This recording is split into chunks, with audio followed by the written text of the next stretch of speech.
tompona ndraikitry ny fampitam-baovao eo anivon'ny fiadidiana ny fahefana avy ny tetezamita kosa dia mampilaza fa tsy raikitra indray raha mipitso ilay fotoana saika hanomezana amin'ny fomba ofisialy ny fitaovana ilaina amin'ny opération karapanondro izay saika atao raha mipitso amin'ny folo maraina etsy amin'ny ministerany ati-tany. Ny antony dia hatokany gouvernementany firaisam-pirenena ho an'ny fandiniana ny olana eo amin'ny fiainam-piarahamonina amin'ny ankapobeny ny andro ny ampitso tontolo ka noho izany ilay fanolorana ny fitaovana ilaina amin'ny opération karapanondro dia ahemitra amin'ny fotoana manaraka mbola hampilazanantsika mpanao gazety ihany ny fotoana hanatanterahana izany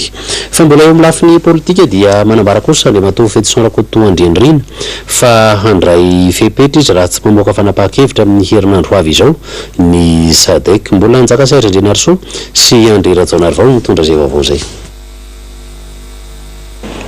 Nambarana Andriamatoa Fédison Rakoto Andrianirina fa ny ray amin'ireo vondrona politika araiky amby folo voalaza ny sorodalana ihany no tsy naneho ny heviny amin'ny fahavononana itinika namafisiny anefa fa ilaina izany fiaraha-midinika izany mba amariparitana ny fomba iarahana amin'ny fampandehanana ny tetezamita.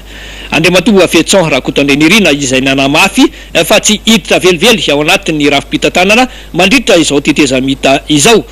Misy mipakady entiny mba andresena lahatra ivondrona politika tokana mbola tsy naneho ny heviny amin'ny fahavononana idinika io.